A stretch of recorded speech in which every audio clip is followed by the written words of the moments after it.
పారిశ్రామికవేత్తల్ని ఎవ్వరు కూడా రాజకీయ నాయకులు దయచేసి మీకు న్యాయం చేస్తామని చెప్పి మిమ్మల్ని ఎగదోసి పబ్బం గడుపుకుంటే మీరు దయచేసి అలాంటి వలలో పడగండి. అది రైట్ అవ్వదు. మనం ఏమవుద్ది, పారిశ్రామికవేత్తలు బెదిరిస్తే మీకు పర్మనెంట్ సొల్యూషన్ రాదు.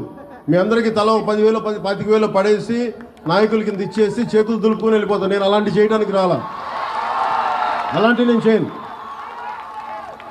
అవసరమైతే ముప్పాడులోకి వచ్చి మీ చేత తిట్లు తినడానికి సంసిద్ధంగా ఉంటాను తప్ప నేను అలాంటి బ్యాక్ డోర్ పనులు నేను చేయను. సో అందుకని మీ అందరికీ మీరు నా మీద నమ్మకంతో ఉండండి. నేను మళ్ళీ 2 రోజుల తర్వాత 3 రోజుల తర్వాత కరెక్ట్గా నేను మళ్ళీ వచ్చి ఒకసారి పొల్యూషన్ నేను చూసి మీకు ప్రతి 10 రోజులకు ఒకసారి నేను మీరు ఒక కమిటీని ఏర్పాటు చేయండి. నేను అది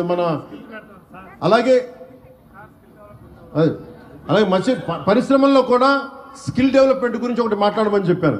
ఉపాధి అవకాశాలు ఇవన్నీ కూడా నేను మాట్లాడతాను. కాకపోతే ఇది ప్రిలిమినరీ మీటింగ్, మొదటి మీటింగ్ ఇది. నేను ఇక్కడికి వచ్చింది, మీరు భయపడకండి, మీ సమస్యని సంపూర్ణంగా అర్థం చేసుకున్నాం.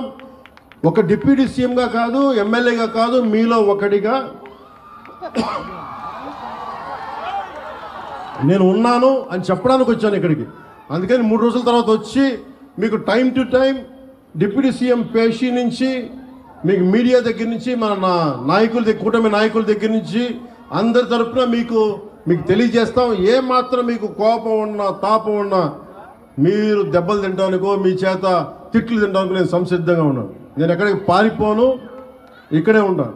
ఇది మన నేల, ఇది మన ఊరిది, మనం ఎక్కడికి పారిపో, ఇక్కడే ఉంటాం. సో మనస్ఫూర్తిగా మీ అందరికీ ఈ భరోసాతోటి మీరు నాకు ఒక 3 నెలలు సమయం ఇవ్వండి. మళ్ళీ 10 రోజులు, ఇంకొక 2-3 రోజుల తర్వాత మళ్ళీ వచ్చి మొత్తం తిరుగుతాను తెలియజేసుకుంటూ సెలవు తీసుకున్నాను. జై జనసేన, జై హింద్.